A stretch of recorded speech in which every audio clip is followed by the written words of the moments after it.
Sir Gerald Kaufman. Madam Deputy Speaker, I was brought up as an Orthodox Jew and a Zionist. On a shelf in our kitchen was a tin box of the Jewish National Fund, into which we put coins to help the pioneers building a Jewish presence in Palestine. I first went to Israel in 1961, and I've been there since more times than I can count.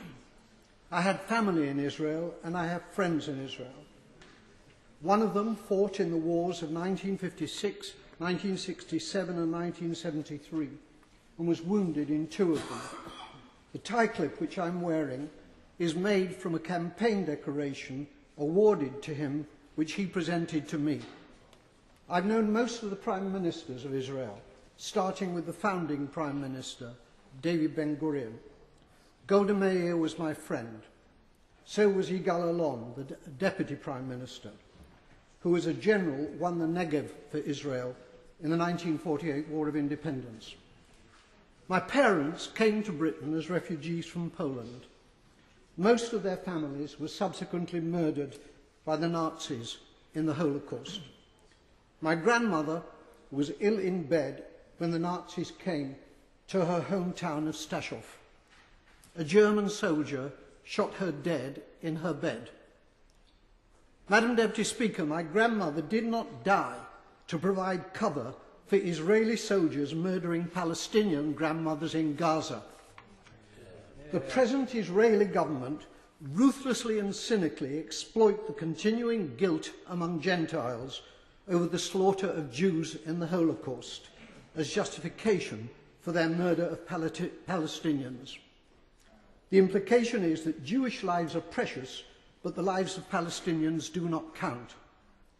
On Sky News a few days ago, the spokeswoman for the Israeli army, Major Leibovich, was asked about the Israeli killing of, at that time, 800 Palestinians. The total is now 1,000. She replied instantly, 500 of them were militants. That was the reply of a Nazi. I suppose that Jews fighting for their lives in the Warsaw Ghetto could have been dismissed as militants. The Israeli Foreign Minister, Tzipi Livni, asserts that her government will have no dealings with Hamas because they're terrorists.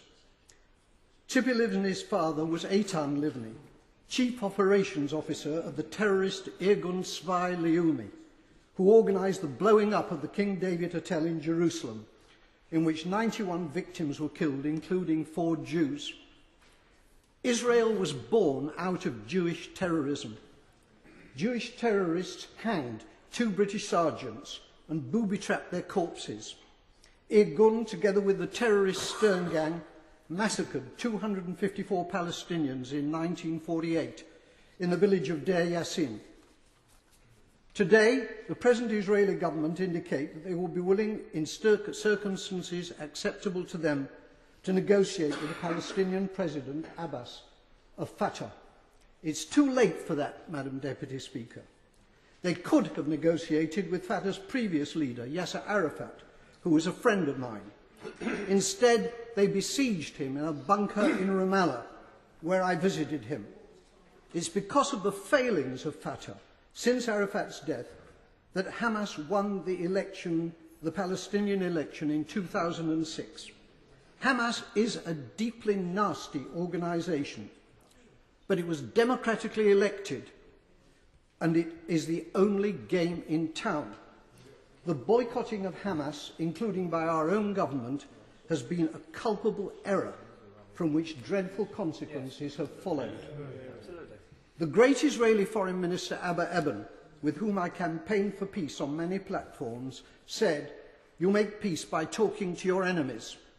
However many Palestinians the Israelis murder in Gaza, they cannot solve this existential problem by military means.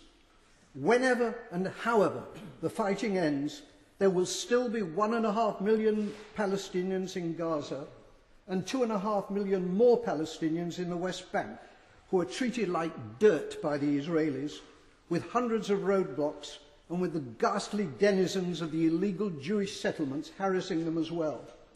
The time will come, not so long from now, when they will outnumber the Jewish population in Israel.